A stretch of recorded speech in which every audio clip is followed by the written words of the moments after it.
Welcome to episode 139 of the Hunting Party Podcast. This is Euripides from WoW Insider, OTPS, and the Call to Auction podcast that has been rebooted. And I'm Darkbrew from thebrewhall.com and the Brewhall on Twitter. And this is Frostheim from Warcraft Hunters Union, WoW Insider, and Frostheim WHU on the Twitters. And I'm Alexander, and I'm sick. Yeah, so Ali might not read too many lines today. All right. And if you want to participate in the chat room today but aren't registered, just go to the chat window. And today, I guess you'll type brace yourselves in the chat window and you'll be prompted to register. Speaking of the chat room and bracing yourself, we are joined today by Avarice, Aspects, BM Jaeger, Duskwander, Elipide, Esnavip, Get the Havtor, Hellforge the Hunter, Hotshot Gunt, Kilokai, Leilewin, I don't know, Mr. Ranged Killer, Leilewin, Premox, Scruffy, Syndra the Hunter, Slugslinger, Leilewin is still here, Solar Knight, Taylorvit 1, Warvinny. Why is it important of all of these names that I pronounce hers correctly? At least half of these I'm pronouncing wrong. She corrected us. And, as always, your lovely moderator, Alexander. If you have a question that you would like to ask us or topic you want us to discuss, please send it in a private message to Alexander. Alexander will rank your questions and determine which ones even get answered based on your response to this question. Alexander really wants to know your home remedy to her horrible cold. So how can Alexander cure her cold or just forget about the pain? Either way, Scotch. Do you have a question? No, but we should probably go straight to the announcements because we're on a tight schedule today with all the stuff we got to talk about. Fair enough. So on the announcements front, well, I guess you guys didn't. I guess it was still going last week while I was in the woods. While I was in the woods last weekend, for like 2 hours, we made a disclaimer. We're like, it's 2 hours left. By the time the show goes live, which I still haven't done, it'll be well over. But the Hunter Kickstarter project did complete. It was successful. We did unlock several new Hunter songs, including the new Hunter song, which right now is looking like, by the way, it's going to be all about Big Red Pet. The Balthazar contribution to the Hunter Open Collab, the special secret Hunter community song, and the Hunter Love song got unlocked. Me and Darkbrew were criticizing that decision last week. I would have preferred an update to the current Hunter song over a love song, but we know you're such a romantic at heart that you couldn't help yourself. And we're to be frankly honest, we're just lucky the first one wasn't the Hunter love song. Yeah, I was going to say, how much did you donate?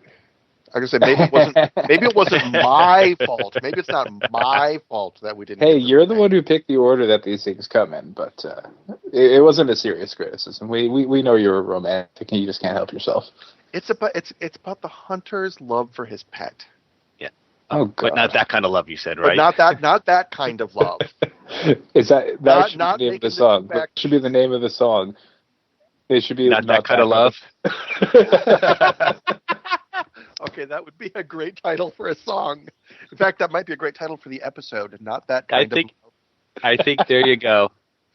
Nice. We don't need to worry about sourcing it this week. Yeah, but 4 new songs. That's pretty good. That's pretty darn good considering we only have 2 now. So I know, right?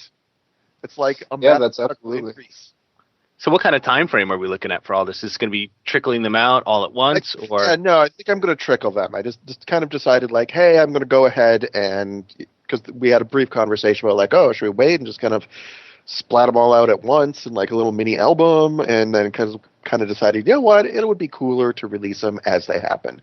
And I still need to get in touch with some of the backers about some of the backer rewards. But, yeah, I decided it would be cooler for it to release sort of as we got them done, so that, it's like, hey, here's a new song, yay, and then a few weeks later, oh, here's another one, woo! And right now, kind of, probably be a little bit before the first one, waiting for Balthazar to finish up a project he's working on now, to get a little bit of time for him to start on the music, but hopefully pretty soon. You mentioned that he's an incredibly versatile musician. As a studio musician, he's capable of doing basically anything. Yeah. When he asks you what kind of style do you think that would be appropriate for this, I want you to try and say with a straight face, see if you can mix dubstep, country, and rap metal, and just wait to see what he says. Obviously, we don't want that. Sure, he's not going to ask. He's not going to ask me that because we did over on Kickstarter put that question to the backers, and so everybody kind of voted on what kind of music styles they wanted, and I think both of ours going to know the answer. Both of actually classic rock was strangely popular. That was like classic rock is awesome. Yeah, classic rock is good. I was going to say. Well, you think you ask a bunch of WoW players what music style they want, and you think their answer is either going to be techno or heavy metal, right? Well, it depends on what they do. I mean, hunters are typically a more refined lot that enjoy cognac and fine cigars. Yeah, thank God nobody said opera. We're not that refined. Maybe Call to Auction, I would have gotten some opera. But it would have been mostly in jest. Somebody's asking, is there a way we can still contribute if we missed out but would still like to help? And the answer to that is no. Yeah, I think that it's pretty much set what's going to get done, and I don't think there's much else to be done. That said, we do have some more announcements that we should probably talk about. The All Hunter raid schedule. So last raid was best described as a learning experience. I wasn't there, but apparently they were unable to get Shanox and Balrog. And that's with a 10-man All Hunter group. They did manage to get Morchok and DS, which I thought was pretty awesome. I think that was 10-man. Yeah, 10-man was for Morchok. The others two were, the typical 25-man All Hunter. Oh, they were? Yeah. Okay. Yeah. It was funny. They actually apparently one-shot Morchok. But Arth was like, yeah, but it was such a sloppy kill. I'm not posting the video. We're going to kill him again and make it prettier. Yeah, didn't we read this before? Like, he doesn't like that. Like, the kills, the sloppy kills, because he said he wants to get, good, decent videos that, look like everyone knows what they're doing. But he said they kind of lucked into Morchok a little bit. In our guild, we just say textbook after every kill like that. Right. I think we may have read this verbatim last week, but just in case you missed the last week's episode, because I haven't posted it yet, the next raid is August 18th, and that will probably be the last one of this expansion. And the raids are 5 to 8 Ice Crown server time, which is mountain time. I do remember discussing that, what time zone Ice Crown was in. So. Yep. And, yeah, the one thing I was going to say that was interesting that he mentioned that the gear level on the Hunters has been pretty good, but it hasn't been like spectacular, and so he's not sure. Who knows what would happen if you had like a full Dragon Soul geared group of people? Yeah, I was going to say, even people with heroic pieces. Certainly, the gear level is not Dragon Soul gear. It's people that, to a large extent, that just got their hunters leveled up and have this weird ass smattering of like, oh yeah, I got some gear from Dragon Soul LFR, but I also got some blues. Yeah, LFR is good for the WHU because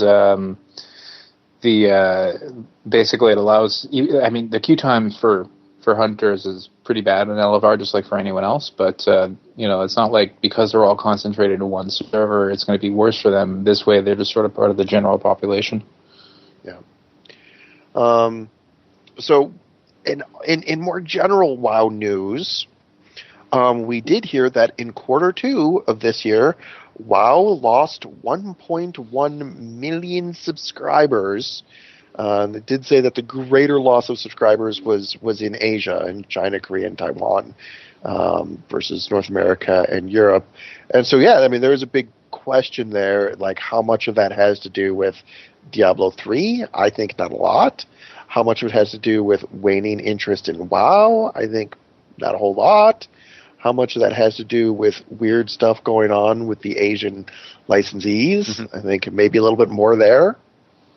Yeah, but even just looking at the North American cancellations, I would say that Diablo and the end of an expansion, the combination of those two is a double whammy. And even though they didn't lose any subscribers last time they reported numbers, this time it's pretty heavy, partially because of the fact that, even though it's less in the West, it certainly did happen in the West. And, that means sort of Canada, US, and Europe. And I honestly, I guess I don't know if anybody saw this, or if they revealed it or not, but I'd want to know what the numbers are, because honestly, if they lost a couple 100,000 subscribers, at the very end of an expansion where there's nothing going on, that's not a big deal. That probably usually happens, and then you get it all back and then some. Yeah, I think seeing what the first reports are after Mists of Pandaria releases, that'll be sort of a real telltale sign of how things are doing. If we see them continue to drop after the expansion releases, then maybe that's a big red flag that things are waning. Red flag, yeah. What I would really like to see, what I wish we could see, is the regional subscriber numbers. Like if they split like North America, Europe, and Asia, and you looked at sort of the trend for each of those independently, that I think would be a lot more interesting. Because I feel like, and I don't know if this is true, but I feel like the Asian subscriber numbers have huge issues dealing with like the Asian government, and they're shutting the game down, and now the game's back up. I feel like that probably, those legal issues probably have a lot to do with what's going on there, maybe more so than the quality of the game and the competition. Yeah. One thing I would like to say is I don't like the way that they do expansions. I understand that it's financially prudent, but I don't like the fact that we have this huge dead zone at the end of a 2-year expansion. So really, we're only getting 1.5 years of actual game time.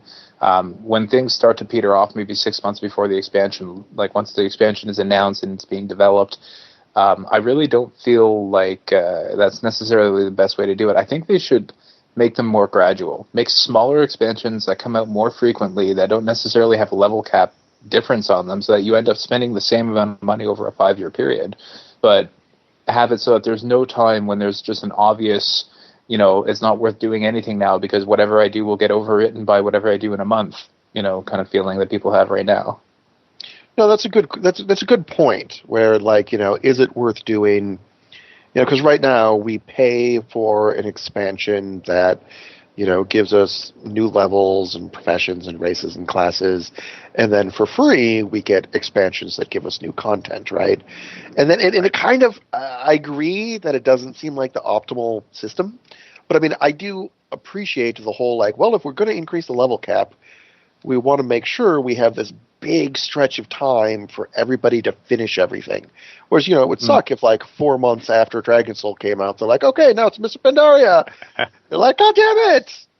No, that's fine, but they deliberately designed Dragon Soul to be a really big one. I think the other thing that they should do is maybe make the expansions more incremental. Like, make the level cap go up every time that they introduce a new dungeon by 1. So let's say instead of releasing one big expansion that gets you 5 levels that you have to grind through so you can start working at the new max level, make a mini expansion. Instead of $50 every 2 years, make it $10 every major patch, every tier, right? And increase level by 1. I mean, it would be more complicated for them to balance things because they'd have to make sure that each level cap was appropriately balanced. Right? Yeah. Yeah, I guess it's a trade-off. It's not an insurmountable problem. It's just it's mountable. But the thing is that would eliminate this dead period where they have to explain to their investors why they lost 1.1 million subscribers. Right. I mean, the issue, I think back to Burning Crusade they had was that, they released Naxxramas, which very few people were seeing anyway, and then Burning Crusade came fairly close on the heels of that. So I don't think they were happy with that gap was too small. But I think what we've seen, certainly since Wrath of the Lich King and now with Cataclysm, those final patches I think have just dragged on too long. I think maybe an in-between route might be to do exactly what they do now. Right, you have your last dungeon. You have this ridiculous span of time before the expansion comes out. You have no new tiers of content. But what if instead they had 2 content patches after the last dungeon that were all built up to the next expansion? Right, rather than have your and transferring it for. Yeah, rather than having all of your expansion events happening in patch 5.0, what if you spent 6 months and building up and made it a big thing? made the entire realm work for something, or maybe work against the other faction, and make it so that there's like a competition between each faction on each realm, and a competition among all the realms to see who would do it first, kind of like opening the gates in AQ. Yeah, like something where that was awesome. The AQ gate opening, other than the fact that nobody got to see it, even the people who earned it, right? Because everyone went, "Oh, it's going to happen! Let's go and crash the server." But if they did have some sort of realm wide, and it wasn't just opening the gates, but I mean also just events. Yeah, lots of stuff that you can do to compete, and just events and quest lines, like the zombies and the launch of Wrath. That got really annoying fast, but it was certainly immersive. But and there was all kinds of stuff you could. Yeah, it felt like the world was changing, and it felt like it was changing gradually. Yeah, I think that's actually a really good point, because the status quo for the game when you're not waiting for the next expansion to drop is you're either in a tier or you're expecting a new tier, and you're raiding and you're doing PvP and this sort of constant competition against the environment or other players. It's sort of stateless, and switching from that to the whole concept of, okay, a big arcing story that's going to involve every player in this realm. That's something that I think I could see value in. And that you could even toss in the occasional raid boss. Like maybe the raid boss spawns just out in the world. Something so that the development resources are minimal. You don't have to build a whole environment for it. But you come up with a boss, you spawn it in the world. It would have to be phased, or else it would break whatever part of the world server. Yeah, the idea of a world boss is nice. I mean, obviously with Wrath they introduced that intermediate raid, but even that wasn't enough to keep people around and interested for very long. How cool would it be to have a storyline where there's like some boss that kind of helps you transition between them, like sneaks into Firelands, and like a random Firelands boss gets swapped out with this guy. Yeah. Or, it really, if we were to sit down and sort of put down on paper and brainstorm our way through this, I'm sure we could come up with some compelling gameplay to keep people interested after the last tier in the expansion. But that's not our job. That's their job. Their job is to do this kind of thing. So I'd be curious to know if they would ever, consider doing that as opposed to the current method, which is just sort of let the game kind of stagnate at the end of an expansion. Yeah, it seems kind of like, they basically are like, hey, we finished this. Now we're going to have, 3-4 months before the beta starts. It kind of feels like all of their developers are really focused only on Mists, rather than taking a chunk of them earlier to focus on the transition.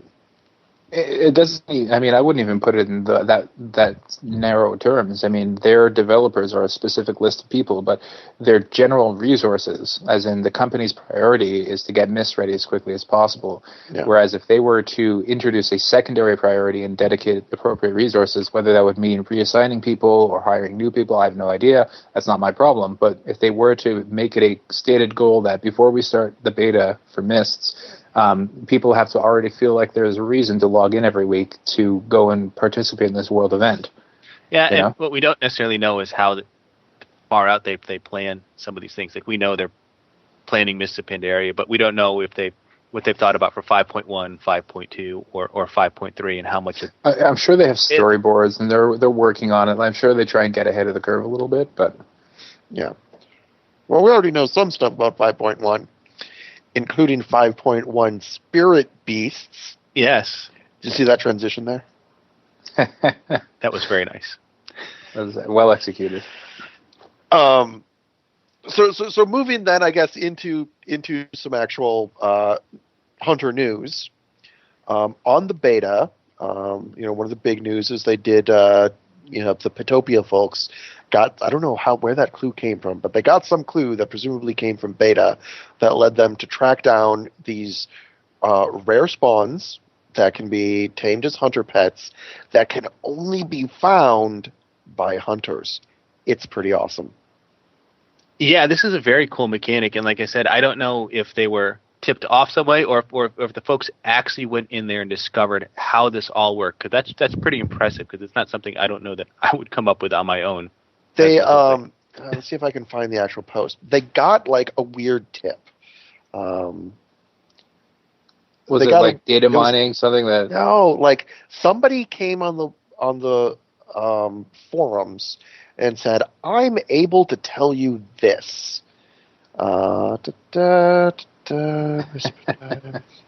And I'm trying to, yeah, but it was something like, "I'm able to tell you this," and it was like really, it was like this vague riddle.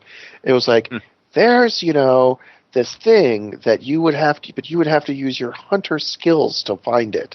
I mean, it was really vague. Any chance it was a deliberate drop by Blizzard just to make sure people did not notice? I think yes. It sounds like it. I would say that's probably a good guess, and that's very cool if it is, that they would have gone to that resource. And I'm just going to quick to the Hunter's Hall to dig up the article.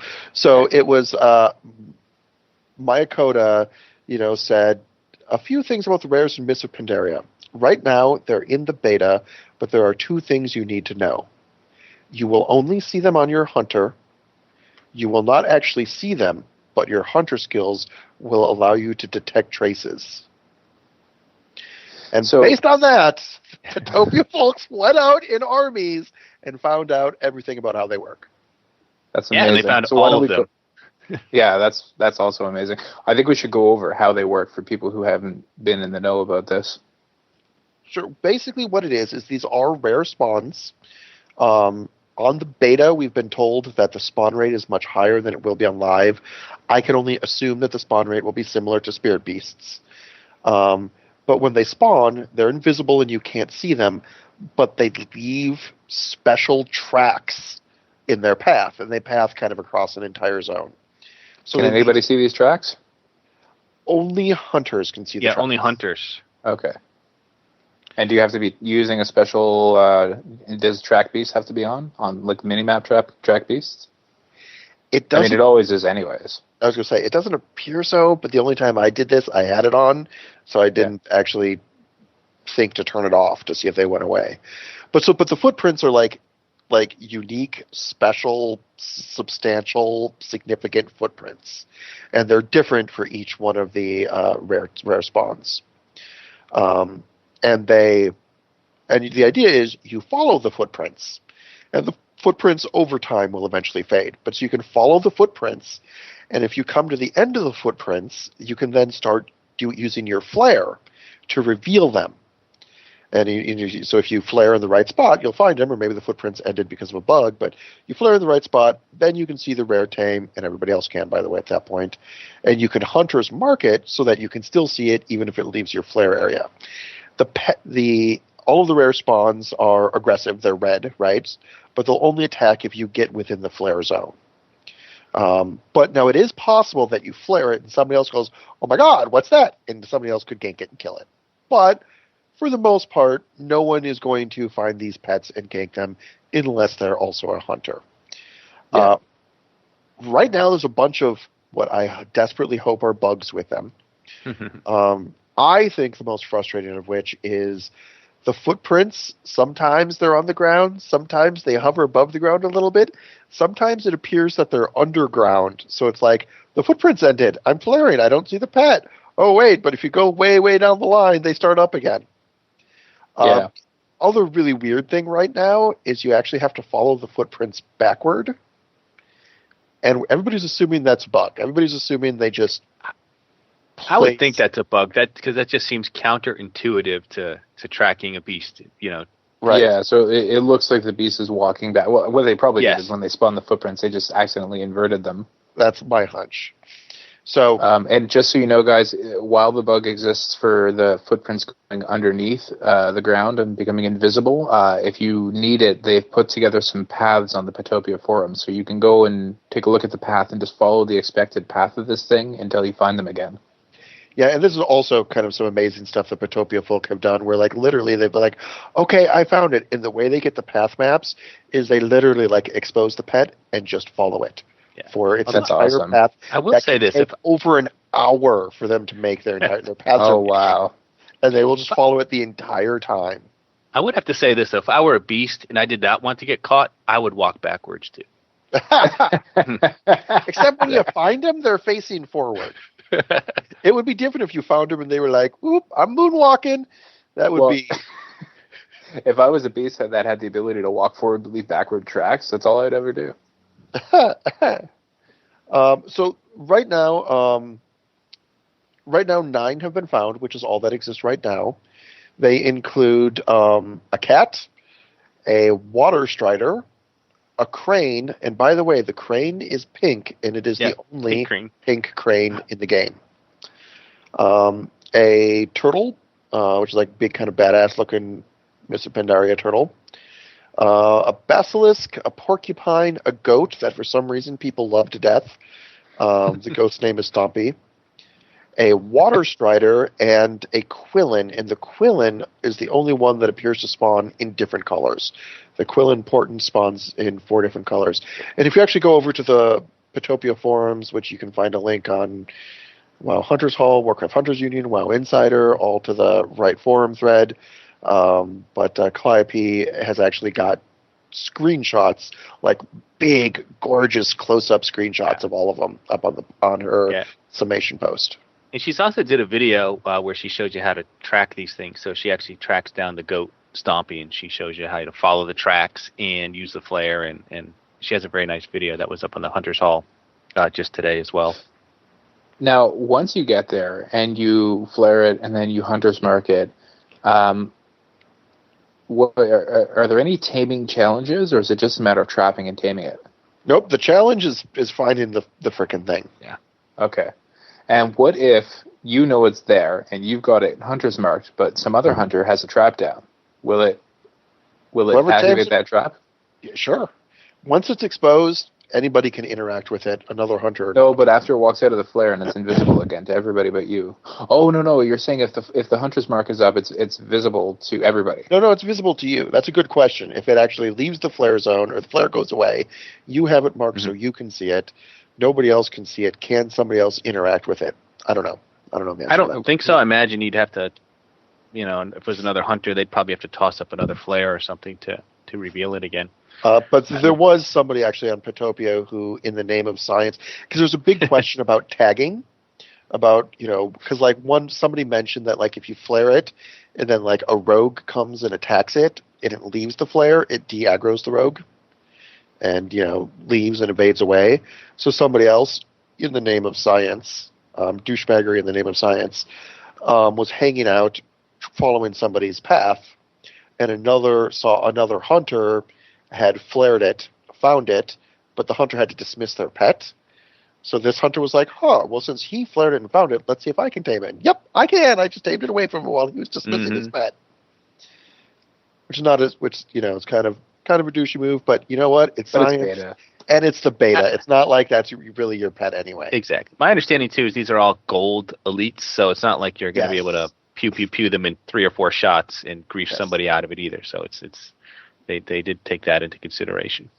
Yeah, what I was saying before the show is I love this design because one of the big problems with rare, interesting pets is that people will gank them because, let's face it, in any group of average people, and any average group of people, there's going to be at least a couple of douchebags. So my thought was that they should, just like the taming challenges they did in the current expansion, they should maybe have made some of these, have, in addition to having to find them, make them a little bit challenging to tame in some way and make them really, really hard to kill. I'm not sure. I mean, well, hard to kill is not difficult for them to do. I mean, you could just give this thing a whole bunch of hit points that would make it almost impossible to DPS down at any kind of reasonable amount of time. And they wouldn't even necessarily have to do a lot of damage, to kill the person, but you could just, make it almost impossible to kill. Sure. Yeah. Yeah. I was imagining something where, for anybody up to the challenge, maybe getting a raid together and killing one of them, or, that could be possible. But more specifically, a hunter who wanted to tame them might have to do some sort of, like the taming challenges that they've had in the past. And back when you were doing old legendary quests with the demons and stuff, you had to do all kinds of cool stuff. I think I'd like to see that kind of thing, more of that kind of thing. But you know what? As it is, this is pretty damn awesome, and I'll take it. It is pretty awesome. I don't know. I mean, I've had tremendous luck just flying to spawn points having these things be there and show this just changes everything now. I'm not sure. maybe I'll get lucky. Maybe I'll be able to launch a flare in Stormwind, and they'll all be lined up. Yeah. I was just going to say for what's going to happen with you is you're going to be like hanging out like, oh hey, there's a footprint flare. There it is. Although I will say this too, the 25 stable slots gets smaller and smaller with each change they do in the beta. It's looking like a very tiny number of stable slots now. And a lot of people have been talking about that. A lot of people have been like, where's our more stable slots? And other people are like, why do they have such a small stable? We barely have any room. And I'm like, dude, we just went from 5 to 25.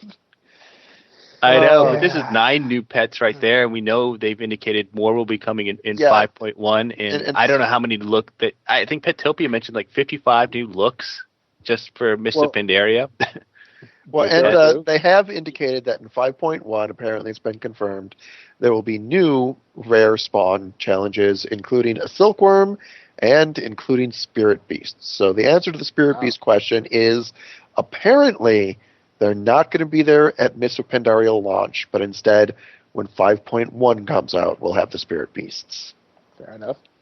Yeah, and Darkbrew, you're a serial hunter creator. You got several at max level that are actually geared, so you don't have to worry. You got 25 times as many hunters as you have. So it's just a matter of collecting one on each hunter. That, like, I suppose you'll probably want to have. Yeah, like if you want to duplicate pets, that's possible. Because I like to have all the buffs. You know what they need? Yeah, they need to create like void storage for pets. Some like deep cryogenic freeze storage that you can toss your extra. Just something like, you know what, you don't have to make our stable 100 slots, though you should. But just let us toss them into void storage or something, so people who are the actual pet collectors can really get all of those pets. Yeah, I think they call that a savannah or a zoo. Yeah, yeah, you'd have to own your own zoo at that point, basically. That would be awesome. That would be even better if you could like have your own little zoo and you could like bring people and like, this is Fluffy and this is Fido. Why would anybody ever play anything but a hunter after that? We'd never be able to find a tank. No, see, that's not true, because why would anybody play anything other than a hunter now? And yet they do. Some people just have this inferiority complex, right? They're like, dude, they're like, I'm not Batman, I'm Robin, I'm Alfred. That's just in their mentality, and they're going to continue to do that. No matter how cool Batman is, there's always going to be an Alfred. That's awesome. You guys want to go through the mechanical changes for hunters? Yeah. Let's see that. Darkbrew, I think you said it the best. You should probably read what you put on your website. Oh, well, yeah, let's back up a little bit. Last week, because you weren't here, Frost, we went over all the changes that were in whatever that beta build that was, 1.5.9.13. Yeah, and we've already had another one. Buff through the roof. It was like, Christmas for hunters. It was pretty nice. Yeah. And it turns out it was too nice. Yes. So there was this big post in it. I first saw it on the Hunters Hall. I guess should we just go over the blue post first and then talk about what they've actually done so far, which isn't much. Sure. No. Actually, let's start with your comment on your post. Yeah. So I sort of wrote about this, and I think the title was like, brace yourself. But what I said was, now it's one thing if Ghostcrawler and team come out and say there's a problem, but when members of the hunter community who are not Frostheim come out and say it, then one must fear that things are too good to be true, and there will be changes. And so specifically, some hunters in the beta were like, hunters look too tough. They're like, we have to get nerfed. We do sick damage now. And interestingly, nobody went out and yelled at them about causing us to get nerfed. Oh, no. They don't get that stuff. Zahara doesn't get that stuff, just me. But Ghostcrawler did say in a blue post, you are going to see damages go down for several classes and specs in cases where we overshot our targets or fixed bugs that required adjustments, and hunters are likely among these. He continues to say, I'm mentioning this because what inevitably happens is a host of posts across the internet saying that X is now gutted, won't get a raid slot, needs to re-roof, was in the middle of the pack at best, and so on. It's most helpful to us if you want to argue that your DPS is too low, or high if you are being unusually honest. that you are specific about what situations you are talking about, blah, blah, blah. And then he says, like, as I told my team recently, I would make a new version of the Ned Stark brace yourself meme image. In other words, tell his team, brace yourselves, nerfs are coming, everyone's going to start bitching. Yeah, that's what I said. I had this image of Ghostcrawler sort of being like Thor wielding, his mighty hammer, Mjolnir, with taking up his Nerf bat to the sky and opening up calling the thunder and the lightning and just raining down on us. But we did have a beta build this week, and it didn't look too bad. But not yet anyway. And the scary thing, and I totally understand the fear of hunters in general, which is Blizzard has a history of over-nerfing us. They have a history of making us a little too good and then nerfing us too hard and then having to undo those nerfs, combined with some just class scaling issues in general, which add to the appearance of unnerfing. But yeah, in this case, it's interesting, and not even all the nerfs were nerfs. Right. Yeah. Well, in this current build, what did we see? We saw our arcane shots damage reduced by 50%, but in the prior build, they had doubled it. So this is reducing it back to where it was. No. Yeah, we saw that had to happen. We talked about this last week, and I'm just like, I mean, I'll take it, but really? Really? Well, and what happened was, if we step back 2 builds ago, there was, for a while, we had this situation where, for survival in particular, Cobra Shot was kind of doing the same or more damage than Arcane Shot. The difference between Arcane and Cobra looked virtually like nothing.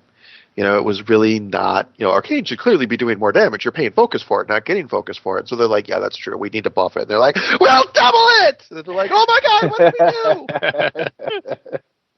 I wasn't aware of that context. We were just going through the numbers last week and trying to piece together what may have happened, but that's a good context to have. So they scaled back the damage of Cobra Shot and scaled way up the damage of Arcane Shot. It looks like they're putting that back down to where it was before they scaled it up, and they're just going to leave the slight downscale of Cobra.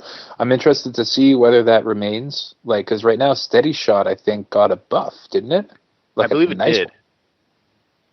Yeah, so maybe I don't know. Maybe It might have been the survival mastery that caused Arcane Shot to not be if mastery has been a problem. Well, I mean, except survival mastery should affect Arcane and Cobra equally. Right, but it'll push them, they're not moving up and down in lockstep based on how much elemental damage you do. They're if you're actually they are. Yeah, no, that's true. It's your attack power that percentage, yeah. And your ranged weapon attack power. Yeah. So, and certainly survival mastery has been problematic, like with the snake trap issues, which I don't think we've seen addressed yet. Thrill of the Hunt, issue, by the way? Snake trap was doing more damage than Arcane Shot, with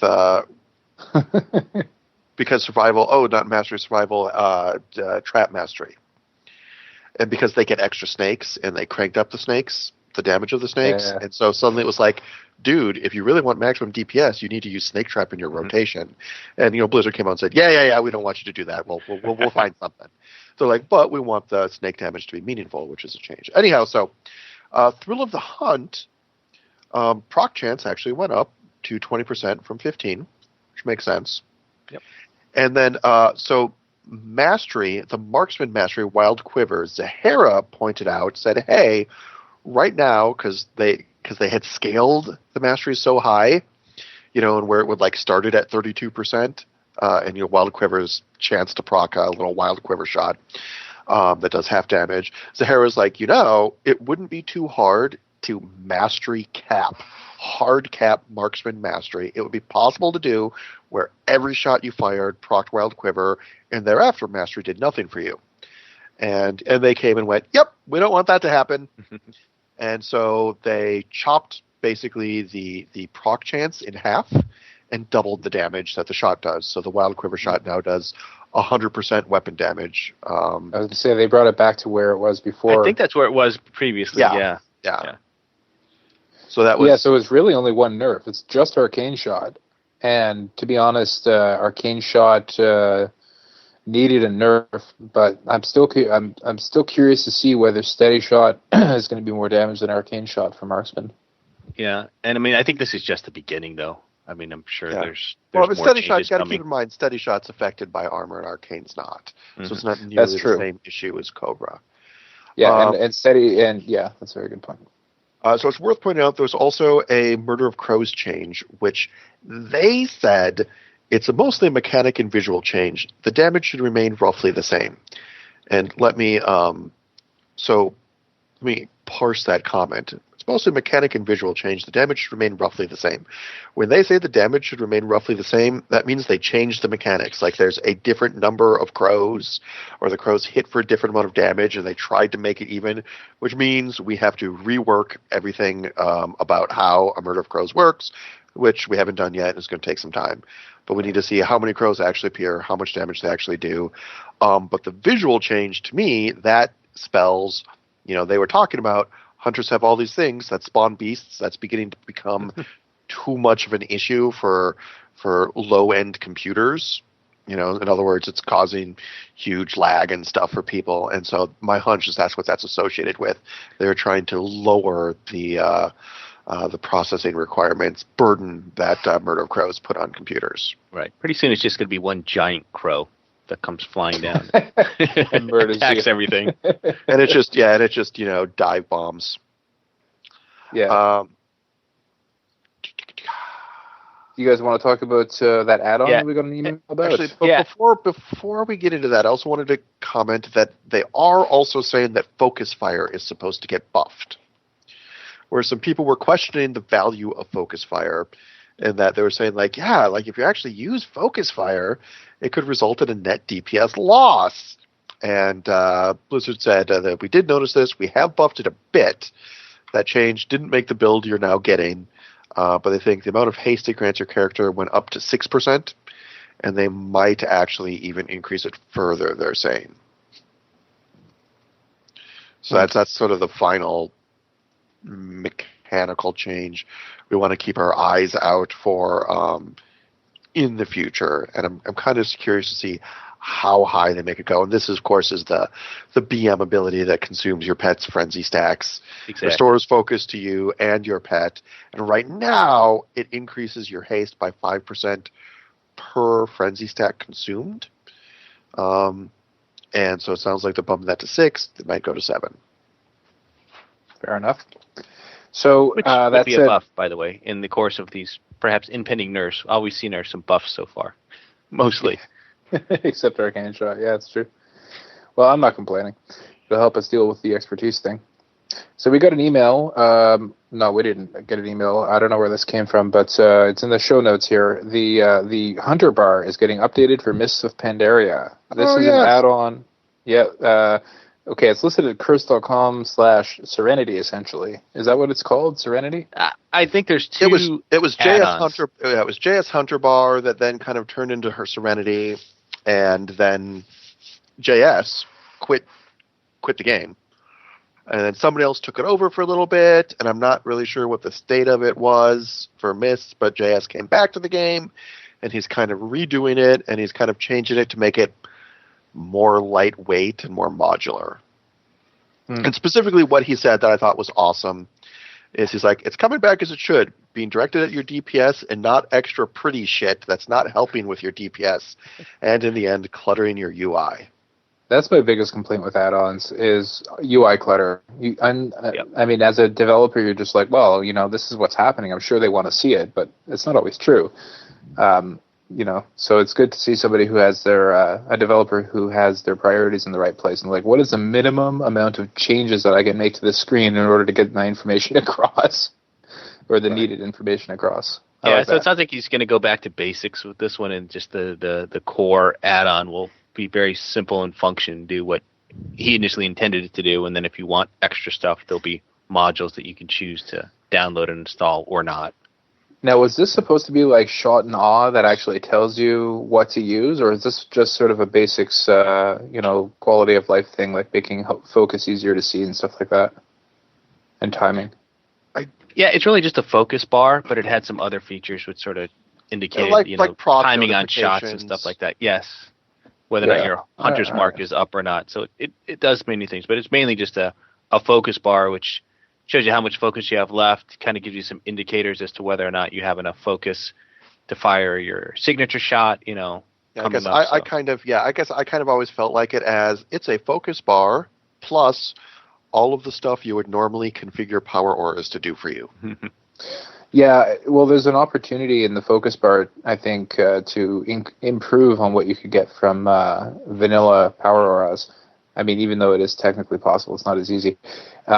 If you can combine a timer for your signature shots as well as a focus meter of how much you're going to need, we've probably all gotten pretty good at this point at avoiding bleeding focus off through, I guess, arcane shot as survival to ensure that we have enough for our signature shots, especially as marksmanship. But there's a lot of people who don't necessarily have that skill, and as the timer starts getting closer, it's a good idea to start spending more time doing, steadier cobra shots. And I think that there's an opportunity for an add-on there. That I think this might actually be. I still haven't used it, so I'll have to take a look at that. Yeah, and I think visually that's one of the things it attempts to try and do is give you an indication of, so you can make that decision. Do I hit arcane shot now, or, oh, wait, I'm getting low, and explosive shots, coming off cooldown, so I better do a cobra shot here to raise focus so I can hit it when it comes up. And I think that's what one of the things this add-on attempts to do. And does a pretty good job of it. That's perfect. That's exactly what's needed. But I think it also does some extra stuff beyond that, which is what he's taking out and making that optional for you to get and install. And it's not, it's something he's still working on. It's not available for beta or download yet, as far as I looked just today and yesterday. And haven't seen anything yet. But we'll have to make a note of that when it comes out. Mm-hmm. So we should probably go to some Q&A if we have any listener Q&A with advice for cold remedies. Indeed we should. Well, our first question comes from Rek, who says, I don't have any magic remedy for cold, but it's important to keep yourself warm and away from drafts. Question, with removal of ranged slot, hunters are the only class that needs ranged weapons right now. What do you think that would mean for drop rates for a weapon? Should we expect another class using solely ranged weapons in an expansion after MOP to negate that only one class needs this weapon now? Actually, it's a good question. It's an interesting one, although they seem to have been happy for years and years to have gear only for paladins. So, what's right. Yeah, I don't see them changing anything. Plus, at least in all the runs we've done, I don't see our rogues snapping up these ranged weapons even for that. So they've got other means of filling that slot right now that they're not even getting the bows and the crossbows and things like that. Well, some of them do, but there's also the throwing weapons that they like, and there's a few other things that they can do. And, that's going away this expansion. We're going to be literally the only class that can use it. But you know what? How many classes can use relics? How many classes can use sigils? How many classes can use, two-handed strength? Well, two-handed strength weapons is actually a couple of different specs. But, the point is, how many classes can use spell plate? Well, spell plate's different. Right. That's an entire set. That's like every single piece of armor that they own. I know, that's my point. They're content to have, tons of slots dedicated to one class. Having one slot that's a good dedicated point. to I think they're more likely to change the paladin's design so that they don't need spell plate than they are to change the hunter's design so we don't need ranged weapons. If they're going to be trying to make things shared, that would be a much bigger target for them with a lot fewer moving parts. We already share our armor with a couple of different classes, so well, at least Shami's. Shaman. Yeah. But and more so than ever now that we're going to be using expertise. In Mistar, the Shaman crossover is going to be sort of complete for the enhancement Shamans anyway. But I think you're going to see the drop rates be basically the same as they are now, right? In any given tier, there's going to be, the one or two dudes who drop the ranged weapon. So I think that's going to be about the same. I don't think you're going to see a great decrease in the drop rates because, frankly, right now, we're the only people who really use that gear anyway. Yeah. They're really making that gear just for us. It's just now they won't need to make the tank ranged weapons as well. Yep. Yep, and I suspect they'll continue to do it like they do now, which is you usually see a ranged weapon follow up some of the earlier bosses, and then there's usually like the final boss who has something good like that for us as well. Yeah. Yep. Which is actually kind of annoying with this final tier because like even the normal Deathwing weapon is better than the heroic weapons that drop. So you've got like two bosses that drop stuff in heroic mode that you can't use, and it's like it's so annoying. Very sad, really. Yeah. All right, what's our next question? This was from, who is it? ES and VIP. I can't even pronounce that. No question, but his home remedy suggestion is to command your spirit beast to use spirit mend on you. Ha! That would be convenient. Oh, it's a pretty small heal, though. It's, what you really need is a cure disease. Yes. Which actually reminds me, I was talking at one point to Dawn Moore, the pet healing priest, and Dawn was talking about, she's like, oh, you know how everybody has that conversation of like, what one World of Warcraft ability would you want to have in real life? And I was like, I've never heard that question or anybody talk about that before, but okay. And so she kind of went on about it, and she was like, yep, for me it would be cure disease. And I was like, that's probably not the first thing most people would say, but you've got a point. That's a damn freaking good ability. Like, oh, do you have cancer? Beep. Yeah. I suppose you'd be running around nonstop, OOM. I need mana. Drinking a lot to compensate. Yeah, hearing you say that, I'm just sitting there trying to think of if I would think of anything better or different, but I don't know.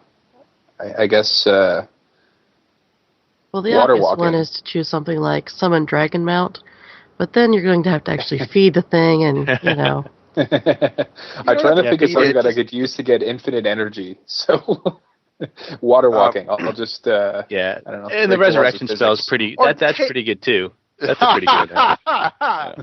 Or tame pets, Start a religion. dude. Well, Tame we beast. can do that already. You can't tame beasts. You can't just go walk to any old beast and be like, heart, heart, heart, while it claws at your face a little bit. Heart, heart, heart, heart. Oh, No, not quite like that. But most beasts that can be tamed by a person without that ability. Do we have any other Q&A from the room before we do this email? That is it for Q&A. All right. McBurney writes in with a question about the new Blink Strike talent. Ooh, somebody from the chat room says mind control. That's a tough one right there. Yeah, I would want to prefer that.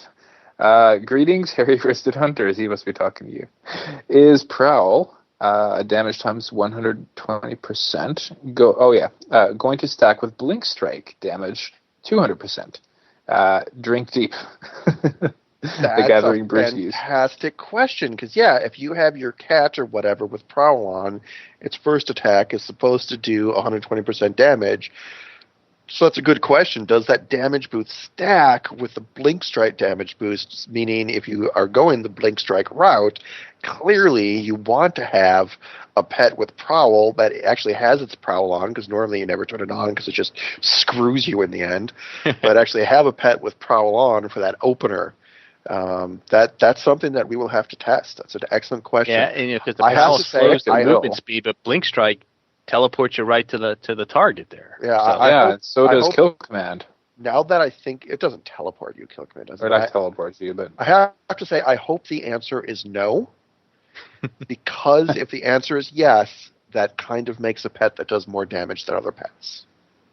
I hope the answer is yes, because that would be awesome to use in PvP. You're sitting there camo with your pet on Prowl, and you Blink Strike, do your 240% damage with your first attack. All of a sudden, every still, it's a pet attack. It's not a huge deal, right? But then you Kill Command, and you cast Big Red Pet to get out of the inevitable CC that they use, and then you start, just arcane shotting your heart out, and that just sounds like it would be a lot of fun. Yeah, except until every hunter always has a cat. Yeah, that's true. Well, you know what? Blink Strike alone will be able to get me most of my fun. The cat, I suppose. If that is the case, then you're probably right. Now, of course, that also depends on how Blink Strike compares to the other talents, right? I was just going to say, we have to go look and see what it's Yeah. what it's stacked up with. Right now, by the way, last I checked, Blink Strike was not just weak, but it looked like it might actually have been worse damage than not using it at all. So at that point, probably not a big danger, because I think it triggered the global cooldown. And, 200% damage for your pet, yeah, I'd rather cast a Cobra Shot. Yeah, and Blink Strike's on the same tier as Murder of Crows and Link's Rush, so it's not clear that you would necessarily prefer it over that. So I expect that to change, though. I expect them to make it, not make you lose damage. Fair enough.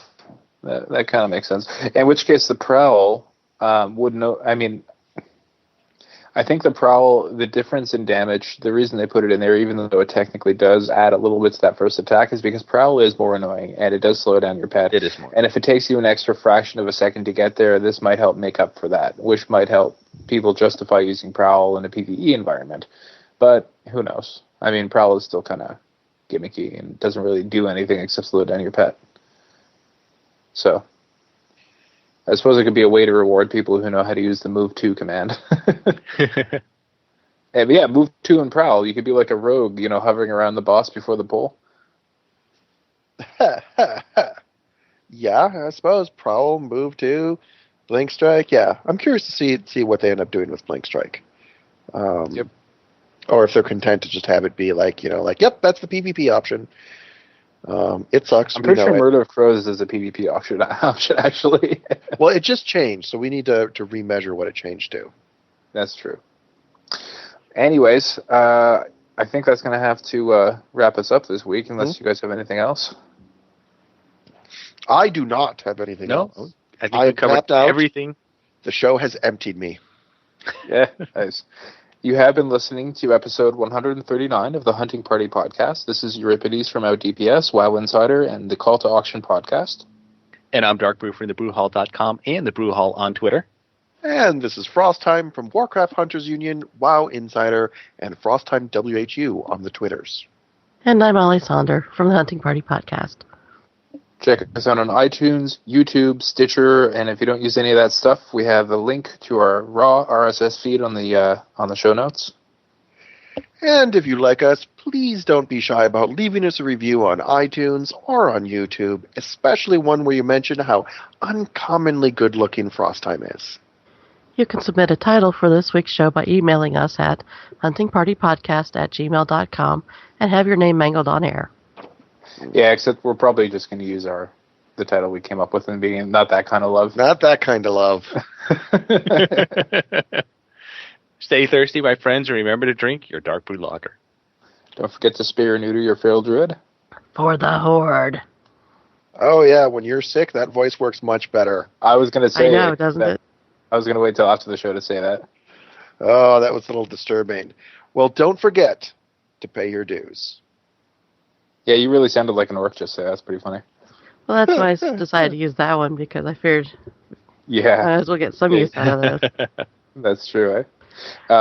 Speaking of hairy wrists, last week I spent at least 5 minutes after the show talking about... well, you know what? I'm just going to... Darkbrew, you didn't put that in an outtake, did you? I don't know that I did, actually. It still exists, but I don't think I copied it in there. That's fine. That's what did you spend 5 minutes talking about? Nothing. Anyways, I'll talk to you later, guys. Okay, what did Euripides spend 5 minutes talking about? That's not actually going to be the outtakes? I'm probably going to try and bet you at some point. Going to try and what? Bet you at some point. I'm going to find something that I have, something that we disagree on that I find a reasonable chance of myself winning. Because I always used to ask myself, what would I ask in return, if I actually won a bet with you, as opposed to just having to mail you another goddamn friendship bracelet. Mm-hmm. And I now have something I would ask for. So let's wait till this situation happens. Fair enough. All right, guys. Well, you could bet each other which of the three of you gets to 85 first. I'll bet that I get there last. I bet you I get there first. Yeah. I'm already at 85. I was going to say I'm already at 85 too. 89. Oh, yeah. Sorry, I heard what you meant. I heard what you said. Yeah. There's no way I would put money on my hitting level 90 first. Yeah, you just hate leveling with a passion, so I can't imagine that. Although that might inspire you to get through it as fast as humanly possible. I'm not I looking don't for think sort so. of a contrived bet, though. I want something where we want to have one of those epic disagreements, and we have to settle it through a wager. So Yeah, I totally agree. it'll happen. They happen on a regular basis. Anywho, you have guests over, and I need to get back into the air conditioning, so I will see you guys next week. All right, see you guys next week. See you next week.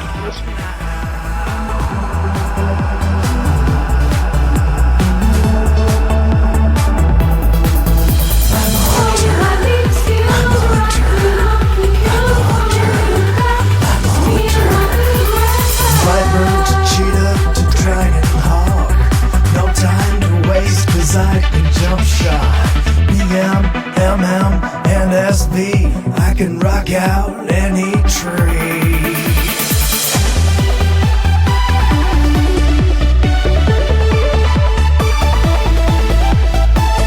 Never worried about my threat, 'cause I've got FD and misdirect.